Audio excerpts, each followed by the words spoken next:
Bismillahirrahmanirrahim. Assalamualaikum warahmatullahi wabarakatuh. Alhamdulillah, nahmaduhu wa nasta'inuhu wa nastaghfiruh wa na'udzu min syururi anfusina wa min sayyiati a'malina may yahdihillahu fala mudilla lahu wa may yudlil fala hadiya lahu. Asyhadu an la ilaha illallah wahdahu la syarika lahu wa asyhadu anna Muhammadan abduhu wa rasuluh. Allahumma shalli ala sayyidina Muhammadin wa ala alihi washabihi ajmain, amma ba'du. Berjumpa kembali sahabat bila di rumah dari Anda. Tentu di pagi hari ini tanggal 15 November 2024 atau pendapatan tanggal 12 Jumadi awal 1440 Hijriah. Cerita inspirasi kembali menemani Anda dengan saya kepada Pamungkas Tarsemen, kisah pemuda Ashabul Kahfi. Kisah ini menceritakan 7 pemuda yang tertidur dalam keguguran selama 39 tahun. Tertidur selama 39 tahun, itu gimana ceritanya sahabat bila? Kisah ini ada ceritakan dalam Al-Quran ya sahabat bila, yaitu dalam surat Kahfi, khususnya ayat 9 sampai 26. Oke sahabat bila, tanpa berlama kita akan masuk ke dalam ceritanya. Sekitar. Oke sahabat bila, jadi Ashabul Kahfi ini adalah kisah agama Ibrahimiyah atau agama Samawi atau agama bahasa dari ajaran Nabi SAW yang menceritakan 7 pemuda yang tertidur dalam gua selama 39 tahun. Nah, kisah ini terjadi sebelum zaman Nabi Muhammad SAW ya sahabat bila. Ya, di mana pemuda ini bersembunyi di dalam gua Wasit namanya. Sebenarnya ada banyak versi nama gua ini ya sahabat bilang. Peristiwa ini terjadi sekitar 80 km dari kota Yaman, Yordania, yang melarikan diri dari kekejaman Najarianus dan saat itu untuk memintakan membunuh orang mondok untuk menyembah berhala atau dirinya karena dia ingin mengembalikan ajaran atau agama Romawi kuno. Walaupun tidak disebutkan secara pasti di dalam Al-Quran terkait nama-nama pemuda Ashabul Kahfi dan lokasi gua tersebut, tapi banyak terdapat ulama menyatakan kejadian Ashabul Kahfi di dalam Al-Quran ini ada kejadian yang nyata adanya terjadi dalam sejarah manusia. 7 pemuda Ashabul Kahfi dan anjingnya ini memiliki nama. Nah, nama-nama ini disadarkan ke dalam riwayat sahabat Ibn Abbas dalam tafsir As-Sawi juz ketiga dan 112, di mana nama penduduk Ashabul Kahfi itu adalah Tamlika, Mukassamina, Misasmina, Matayus, Kasilius, Sidenius, dan satu penggembala bernama Fasilius, dan anjingnya yang bernama Kitmir atau Himlan atau Noyan. Memang beragam pendapat sahabat yang benar ini diangkat nama-nama paling yang berkata sebagai perjuangan Hussein untuk melawan suatu kezaliman dan dianggap bila sahabat anjingnya Kitmir jadi dianggap salah satu hewan dalam masuk surga. Oke, dan sahabat bila kita masuk ke dalam kronologi bagaimana pemuda Ashabul Kahfi bisa masuk ke dalam gua itu dan itu selama 39 tahun namanya. Cerita ini diceritakan oleh sahabat Nabi Ali bin Thalib. Beliau mendapatkan cerita ini dari Rasulullah SAW. Ali bin Thalib ini menceritakan secara jelas dan rinci. Kisah ini terjadi sebuah negara Romawi, sebuah kota yang bernama Ephesus dan Yordania. Kemudian setelah Islam datang kota yang berupa nama menjadi Tarsus yang sekarang berada di wilayah kota di Turki. Penduduk ini dahulu mempunyai raja yang sangat baik, namun setelah raja itu meninggal dunia. Kemudian menceritakan meninggalnya raja sahabat raja di Persia bernama Dikianus. Dia ini adalah seorang raja kafir, sangat congkak dan zalim. Raja itu gagal kerajaan dan raja sudah meninggal itu dapat menyambut dan membawa pasukannya, dan akhirnya masih menguasai kota Ephesus. Setelah itu kota dibuat kota kerajaan. Dia bermain di sana yang terbuat dari batu marmer. Di sana sangat luas dan megah. Pilar-pilarnya, lampu-lampunya sangat indah sekali. Dia juga membuat lubang-lubang untuk memberikan cahaya matahari sehingga matahari terbit menunjukkan cahaya dan menulis selambi istana dan sang raja. Setelah itu, sana jauh membangun singgah sana yang terbuat dari emas. Di dalam singgasana terdapat 500 kursi yang terbalik ke pinggan emas juga. Yang dinamakan kursi tersebut digunakan tempat duduk bupati-bupati atau petinggi kota ketika terkumpul dengan sang raja. Jadi si raja duduk singgasana dan para petinggi, para pejabat kota duduk di bawah kursi yang terbuat dari emas itu. Saja memiliki pelayanan dan sejumlah 50 orang. Pelayannya memakai selapang merah dan baju calannya yang terbuat dari kayu sultan. Selain itu mereka memakai gelang-gelang emas diberi tongkat yang terbuat dari emas juga. Pelayannya itu seperti bagaimana rajanya sahabat Bila. Selain pelayannya ini juga memiliki 6 pemuda terdiri dari anak-anak para cendekiawan. Mereka jadikan meti-meti atau kaki tangannya. Sidang rajanya intinya sengaja tidak akan mengambil keputusan yang berunding yang menyebut-nyebut ini. 6 pemuda itu dan megang kirinya. Keenam raja itu dia bernama Tamika, Usaliha, Mihasmia, Matius, Kasilius, dan Silenius. Raja selalu mengundi tidak mengenai segala urusan apapun. Mereka membuat sang raja pun bisa bersinggasana berkuasa selama 30 tahun. Dan selain itu dia tidak pernah diserang penyakit apapun. Pusing tidak pernah, sekebut tidak pernah, bahkan beliau terhidus pun si raja tidak pernah. Selain itu raja diberikan ini membuat tidak sekali ya. Aku tidak pernah sakit, aku sang penguasa jangan-jangan ini adalah Tuhan. Baru sudah dicoklat lalu dia mengaku dia Tuhan tidak mengetahui adanya Tuhan yang Maha Esa yaitu Allah Subhanahu wa Ta'ala. Setelah itu dia menemukan sebuah ayat yang berkata, pada siapa yang menuruti sebuah perintahku maka aku akan berikan pakaian dan sebagai macam hadiah lainnya.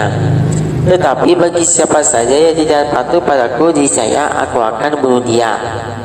Oleh sebab itu sebuah orangmu tidak mau menuruti semua kemauannya sang raja dan menangkap si raja sebagai Tuhan. Setiap orang yang tunduk patuh kepada si raja dan menyembah si raja penduduk tidak ada lagi menyembah Allah Subhanahu wa Ta'ala. Sampai suatu ketika si raja sedang merayakan ulang tahunnya yang berdiri singgasana memakai mahkota yang sangat besar dan mewah. Tiba-tiba seorang guru bilang atau pelayanan yang menyampaikan kepada sang bawakan atau pasukan bala tentara yang akan menyerang raja ini. Pelayan berkata, wahai raja, aku dapatkan informasi bawakan orang tak ada masuk pasukan tentara dari kerja yang datang untuk menyerang kerajaan ini. Mendengar hal yang lain, sang rajamu ketakutan selama ini belum pada pasukan lain yang pernah menyerang kerajaannya. Sang rajamu jatuh di nama kota yang saking kagetnya dan itu pun kebingungan kebengalapannya kalau sang itu. Seseorang yang sedang berdiri di sebelah sang raja dan di sang raja juga bernama Tamika. Dia ini mereka terkenal sangat cerdas sekali. Dia memperhatikan jatuh sang raja. Tiba-tiba Tamika ini bangunan di dalam hatinya. Kalau sang raja ini benar-benar Tuhan harusnya dia tidak bingung. Harusnya dia takut, harusnya dia terjatuh, maka harusnya si raja tidak tidur. Itu semua bukan sifat-sifatnya Tuhan. Ia pun bertanya pada dirinya hatinya. Di sini keenam pemuda berdiri kaki atau menterinya sang raja yang termasuk Tamika sering mengadakan pertemuan-pertemuan diskusi pada setiap minggunya di rumah keenam pemuda ini. Selain itu begitu menggunakan pertemuan di rumah sang raja di mana kedua Tamika didirikan dapat pertemuan mereka. Di saat kedua itu makan minum, namun pada waktu Tamika tidak mau makan dan minum. Salah satu temannya bertanya, wahai saudaraku, aku tidak makan dan minum. Tamika menjawab, teman aku diusahakan sesuatu membuatku tidak ingin makan, tidak ingin minum, bahkan ini tidak bisa. Apa yang memisahkan hatimu saudaraku? Aku akan menginginkan siapakah yang berani dan senantiasa amat terpelihara tanpa godamu tiang-tiang dan sebagai penopangnya. Siapakah yang memberikan matahari dan bulan itu? Siapakah menghiasi langit dan bintang dan bulan? Dan siapakah memerdeka bumi sendiri? Siapakah menjadikan gunung-gunung yang itu yang kuat? Aku pun bertanya, tanyakan siapakah menuakan ketika bermain langit dari perut ibumu? Siapakah memberikan makan padaku? Semuanya pasti ada yang membuat itu pekerjaan Najidanus. Bila cita itu tamika benar bertekuk, sudah tamika, wahai tamika dalam hati pun rasa seperti itu. Ternyata semua teman bapak berpikir bahkan sila jabut Tuhan mereka yang disembah. Oleh karena itu, tamika tolong tunjukkan jalan keluar untuk bertemu dengan Tuhan sesungguhnya. Tamika menjawab, saudaraku, wahai aku terkaya menemukan ide lainnya kecuali kita harus pergi meninggal raja yang zalim itu. Yang kita pergi raja kata cita sana dan bumi. Teman-teman pun menjawab, kami sangat setuju dengan tamu-tamu nikah. Mereka pun pergi dan meninggalkan kerajaan. Sebelum berkerajaan disebut 3 buah kumat dengan dirham. Nuang itu menerang di dalam samping itu satu pinggangnya. Mereka pergi dan menaiki kuda. Setelah pergi 3 mil dari kota mereka berhenti turun di kuda itu dan mereka bercakap kepada teman-temannya. Wahai saudaraku, kita sudah pergi meninggalkan raja zalim itu, kita sudah terlepas dari raja dunia, kita sudah terlepas dari kuasanya. Sekarang turunlah dari kuda dan kita berjalan kaki. Mudah-mudahan dengan berjalan kaki itu sama-sama memberikan jalan kepada kita dan memberikan solusi terhadap permasalahan mereka. Teman-teman setuju turun dari kuda dan pergi berjalan sampai 7 fasa atau 35 km. Dan kerajaan sudah di kaki mereka pada bekat. Tiba-tiba tembus sama kedua bernama Faya 100 dinis. Dan mereka ini bertanya bernama, wahai pengganamu, kami berikan susu. Kami sudah sangat terkena kehausan. Kami baru saja melakukan perjalanan sangat jauh sehingga mampu menjawab, aku bisa memberikan semua kaya berkat ini kan. Namun setelah aku lihat kaya seperti ini, aku anak kerajaan. Kaya seperti ini orang bangsawan sepertinya kan seperti sedang orang bangsawan seperti menaikkan diri. Aku menandakan cerita perjalanan kalian terlebih dahulu. Mereka itu menjawab, apakah engkau memberikan keselamatan pada kamu membocokkan cerita kamu kepada orang lain wahai penggala? Bukan itu, tentu engkau saja ini. Akhirnya kami menceritakan semua kerajaan segala termasuk mengenai penciptaan Yesus Allah minta subhanahu wa ta'ala. Mengenai jelas tersebut sehingga mampu dengan lutut banyak yang merasakan hal yang sama itu juga kepada perjalanan. Wahai saudaraku, aku pun merasakan hal yang sama. Aku ini ikut bersama kalian. Kalian tunggu dulu, aku mau menyampaikan kami perjalanan sesudah itu. Aku ikut kepada kalian. Setelah menyebutkan kambingnya, benar menemui kembali teman-temannya dari seekor anjing. Mereka mengikuti bernama kita, seperti yang telah dijelaskan di awal tadi. Dan mereka pun berjanji ikut bersamanya. Ia membicarakan nasihat sedang melakukan tampil atau mau berbicara. Tolong istilah terlebih dahulu anjing untuk wahai pegama, aku takut dimocokkan nasihat kiat. Sebelum kami membicarakan tersebut, janji itu tiba-tiba duduk melihat tabikat teman-teman dengan jelasnya berbicara. Wahai saudaraku, sesungguhnya engkau juga bersaksi pada Tuhan SWT dan tidak ada sekutu baginya. Jangan aku takut bersama kalian aku menjaga kalian. Semoga aku hal tersebut aku bisa mendapatkan itu dari Allah SWT. Mendengar si anjing berbicara dan minta teman-temannya pun menjaga saja untuk ikutnya. Mereka pun pergi berjalan 7 orang dan satu anjing. Dia tetap berjalan sehingga menomong. Di sana gunung itu ada sebuah gua yang bisa juga tempat istirahat. Gua disebut dengan gua wasit. Akhirnya pun di dalam gua tersebut, dan secara tiba-tiba gua tumbuhlah tumbuh-tumbuhan matahari dan jelas. Mereka pun bagian nasi diminum dan makan buah. Bersambut di tanah penjamu istirahat. Itu sedangkan anjing itu menjaga di depan gua. Di dalam gua berdua seperti takkan sudah tanya ayat 10. Ini ketika pembawa itu beritahu Tuhannya kami. Mereka lewat dari sisimu dan sebutkanlah petunjuk yang merusak kami. Menurut itu semua langsung mereka menemukan masing-masing kepada pemuda itu dan mengaku baik tubuh kanan dan kiri. Allah SWT juga memintakan matahari dan terbit sidangnya condong ke arah kanan ketika terbenam condong setelah kiri dan masihmu ke dalam gua. Nah itu ini beristirahat ke Allah SWT. Allah SWT menjadikan nama masing-masing. Intinya mereka masih sama mereka di raja dan zaman itu dudukkan sama 9 tahun.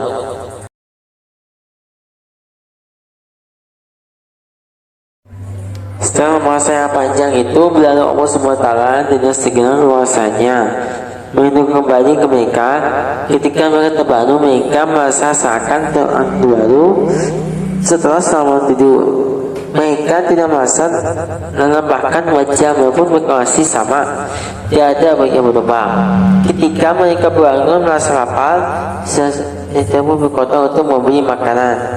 Namun ketika mati, kota merasa keenakan yang diberikan karena di sepanjang jalan yang mereka mati banyak pada mereka dan juga tempat sebenarnya belum pernah dia lihat. Bahkan yang terkejut dan dari pintu kota, ia melihat bendera warna hijau yang tuliskan aku bersaksi tiada Tuhan selain Allah, jadi saya tidak kudus yang Allah. Kekaisaran dan bahagia mengetahui penduduk wilayahnya sudah mau menyembah Allah. Hingga dia bertemu seorang pedagang bermaksud mau membeli roti. Tamlikan ini bertanya sebagai roti, apa nama kota kaya ini? Apa susu? Siapakah nama rajanya? Penjual roti pun menjawab Abdul Rahman. Tamlikamu berkata, kalau bukan katakan pada kejadian tidak padaku ini pendapat aneh kan? Akhirnya si tamlikamu pun membeli roti, memberikan uangnya ke penjual roti. Melihat memberikan tamlikan roti itu kaget kegedaran dia diberikan tamlikan uang zaman lampau sekali dan uang berikan dikeluarkan dari besar dan berikan jam itu. Kerana itu, aduhai anakku, benda engkau menemukan katakan yang harus berisma harta kalau yang telah ditutupi kepada raja. Tamlikan kebingungan uang ini bukan hartanya sebagai uang dari hasil menjual 3 buah hukuman jika kembali. Penjual itu tidak mau itu bohong. Menurut dasar kau tidak bohong orang yang kamu pergi meninggalkan kerajaan menyebab Raja Tianus. Si penjual itu terus menyebut tamlikan memindahkan harta karunnya. Hingga akhirnya tamlikan selanjutnya masa itu Raja ini merupakan yang jahat ini sudah beriman ke Allah SWT dasar baik. Raja pun dia bertanya dengan tamlikan, menjaga berkah harta yang mendapatkan tidak khawatir dan bisa pun memintakan menyembuhkan sebenarnya. Tamlikan menjawab, aku tidak merupakan harta karun, aku ini penduduk di kota ini juga. Jadi jika kamu penduduk kota ini sebutkan siapa saja yang kenal kota ini. Tamlikan pun menyebutkan orang yang dikenal. Namun si raja yang tidak mengenali mereka disebutkan tamlikan ini zaman sekarang menikah ini zaman lampau. Raja kembali tanya apakah beritanya meninggal. Tamlikan pun tertidur di rumah. Raja tutupkan rumahmu dan mengikat rumah kamu. Sampaikan di rumah ditutupkan tamlikan. Setelah dibuka alam pintunya dengan disebut sebuah kaki sangat tua dan tak. Salah seorang rajamu menjelaskan si kakek bahwa dia seorang menekamu punya honor dengan si kakek. Si kakek pun malah bertanya kepada tamlikan, siapakah kamu? Tamlikan anak berkata, aku tamlikan anak Filistin. Mereka kakek itu langsung di depan kaki tamlikan. Dia adalah kakek buyutku dan Allah SWT ada salah satu mereka di meja mencokak itu Raja Tianus. Dia lari ke Tuhannya yang perkasa yang sementara nama kita. Nabi Isa telah memberitahukan kisah memulihkan menyatakan bahwa itu dengan ikut kembali. Akhirnya semuanya termasuk dan berdaku lutut sambil mencium tangan dan kaki tamlikan. Orang itu bertanya, wahai tamlikan, bagaimana keadaan kamu dimanakan sekarang? Tamlikan pun kedua bangsawan sengajamu pergi keluar teman-teman tamlikan belajar. Ketika sampai di gua, tamlikan minta kedua bangsa itu tidak masuk ke dalam gua supaya teman-teman tidak ketakutan. Karena itu kemudian dianggap sebagai pasukan Raja Tianus.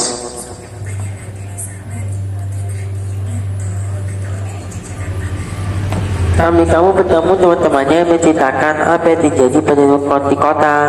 Salah satu antara bicara adalah berbicara. Aku tidak berbicara karena kejadian kita. Kita menggunakan membuka kota ini sehingga sepakat untuk berdoa. Ya Allah Tuhan kami, dengan kepercayaan telah Engkau memberitakan kepada kami tentang kekayaan kami sekarang. Cabutlah kami nyawa kami tanpa sepengetahuan lain. Itu permintaan mereka dan Allah pun langsung menemukan permintaan Allah menjaga mereka mau untuk mencabut dari kembali nyawa mereka. Allah menyelamatkan pintu gua tanpa bekas sama sekali. Doa masa pun berputar selama 7 hari. Bila mana dipercayai pintu gua, tetapi saya tidak temukan. Akhirnya doa bersama semakin tak ada bertanya hebatnya ke SWT. Jadi di situ dalam SWT. Dari kisah sekarang belajar kita ambil dari teman-teman itu tentang ketukar hati dan kemungkaran, tentang mata Allah dan disabar ini kepadanya, tentang kekuatan dan Tuhan Allah SWT, tentang kesabaran ditimbang ujian dan kesedihan. Sekian terima kasih atas perhatiannya, mohon atas kesahannya. Jangan lupa untuk like, komen, share, dan subscribe untuk monitorasinya sebanyak ketinggalannya.